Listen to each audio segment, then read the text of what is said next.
30 जनवरी 1948 की उस सर्द शाम को दिल्ली की हवा में कुछ ऐसा था जिसे कोई देख नहीं पा रहा था, पर इतिहास उसे महसूस कर रहा था। शाम के लगभग 5 बजने वाले थे। बिरला हाउस के बगीचे में रोज की तरह प्रार्थना सभा की तैयारी हो रही थी। लोग इकट्ठा हो रहे थे, कोई उनके दर्शन के लिए, कोई आशीर्वाद के लिए। वो दुबला पतला वृद्ध जिसने एक साम्राज्य को अहिंसा से चुनौती दी थी, धीमे कदमों से आगे बढ़ रहा था। पर उस भीड़ में एक और व्यक्ति भी था, शांत चेहरा, ठंडी नजर और जेब में छिपा हुआ इरादा। ये कहानी सिर्फ एक हत्या की नहीं है। ये कहानी है विचारों के टकराव की, विभाजन की आग की और उस नफरत की जो धीरे धीरे पनपी। 1947 देश आजाद हुआ, पर साथ ही बट गया। भारत और पाकिस्तान के बीच खिंची लकीर ने लाखों लोगों को उजाड़ दिया। दंगे, खून, बदला, हवा में जहर घुल चुका था। महात्मा गांधी इन दंगों के बीच शांति की अपील कर रहे थे। नोआखाली से लेकर दिल्ली तक वे उपवास पर बैठे ताकि हिंसा रुके, लेकिन हर कोई उनसे सहमत नहीं था। कुछ लोगों को लगा कि वे पाकिस्तान के प्रति नरम हैं। जनवरी 1948 में जब भारत सरकार ने पाकिस्तान को 55 करोड़ रुपए देने का फैसला किया, जो विभाजन समझौते का हिस्सा था, तो गांधी ने इस भुगतान का समर्थन किया। उन्होंने इसके लिए उपवास भी रखा। उनके विरोधियों को यह निर्णय देश हित के खिलाफ लगा। इन्हीं विरोधियों में एक नाम था, नाथूराम विनायक गोडसे। वो पहले हिंदू महासभा से जुड़ा रहा था और राष्ट्रवादी विचारधारा से प्रभावित था। उसका मानना था कि गांधी की नीतियां हिंदू समाज को कमजोर कर रही हैं। उसने अपने लेखों और भाषणों में कई बार गांधी की आलोचना की थी।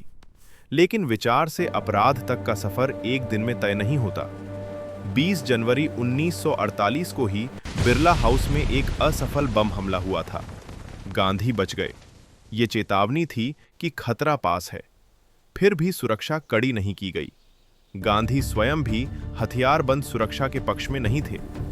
30 जनवरी की शाम जब गांधी अपनी दोनों सहयोगियों मनु और आभा के सहारे प्रार्थना सभा की ओर बढ़ रहे थे, भीड़ ने रास्ता बनाया। तभी वो आदमी आगे बढ़ा। उसने झुककर प्रणाम किया, जैसे आशीर्वाद लेना चाहता हो। अगले ही क्षण उसकी पिस्तौल से 3 गोलियां निकली, बहुत करीब से, सीने में। समय ठहर गया। कहा जाता है कि गांधी के होठों से हे राम निकला। कुछ इतिहासकारों में इस पर मतभेद है, पर उस क्षण की गूंज आज भी सुनाई देती है। उन्हें तुरंत भीतर ले जाया गया, पर कुछ ही मिनटों में जीवन की डोर टूट चुकी थी। देश स्तब्ध था। जवाहरलाल नेहरू ने रेडियो पर आकर कहा, राष्ट्रपिता अब नहीं रहे। पूरे भारत में शोक की लहर दौड़ गई। लाखों लोग अंतिम यात्रा में उमरे। वो आदमी जिसने हिंसा के खिलाफ जीवन जिया, हिंसा का शिकार हो चुका था। जांच शुरू हुई। गोडसे को मौके पर ही पकड़ लिया गया था। उसके साथ साजिश में नारायण आप्टे सहित कुछ और लोग भी शामिल थे। अदालत में गोडसे ने लंबा बयान दिया। उसने कहा कि उसने जो किया वो देश के हित में किया। अदालत ने उसे और आप्टे को दोषी ठहराया। 15 नवंबर 1949 को दोनों को फांसी दी गई। पर क्या एक फांसी से नफरत खत्म हो जाती है?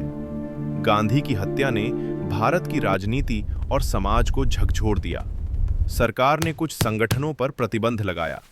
देश ने आत्ममंथन किया। क्या हम उस रास्ते से भटक रहे हैं जिसे स्वतंत्रता संग्राम ने दिखाया था? ये घटना केवल एक व्यक्ति की मौत नहीं थी। ये उस विचार पर हमला था जो कहता था कि सत्य और अहिंसा भी शक्ति हैं। विभाजन की पीड़ा, अविश्वास और गुस्से ने एक मन को इतना कठोर बना दिया कि उसने प्रार्थना के बीच गोली चला दी। आज दशकों बाद भी 30 जनवरी की शाम हमें याद दिलाती है कि लोकतंत्र में असहमति स्वाभाविक है, पर जब असहमति नफरत बन जाए तो उसका अंजाम कितना भयावह हो सकता है। बिरला हाउस का वो बगीचा आज भी है।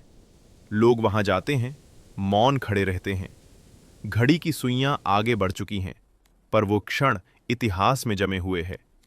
क्योंकि उस शाम सिर्फ एक इंसान नहीं गिरा था, उस शाम एक राष्ट्र की आत्मा पर भी गोलियां चली थीं।